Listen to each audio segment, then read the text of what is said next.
اهلا بيكم. حابب احكي لكم على موضوع اللغة العربية وامتى المصريين ابتدوا يتكلموا كمجموعات اللغة العربية. سنة 99 هجرية كان مولانا عمر بن عبد العزيز الخليفة الراشد العظيم ابتدى يلغي المكوس والضرائب على كتير من المصريين، وأثبت أن الإسلام دخل بالحب والمحبة، ورفع الجزية عن الأقباط العجائز والأطفال والنساء والأرامل.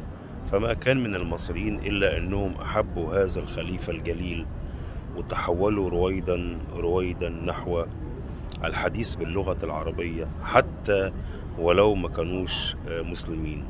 ده كان تحول مهم حصل سنة 99 هجرية تقريبا لغاية سنة 102 هجرية.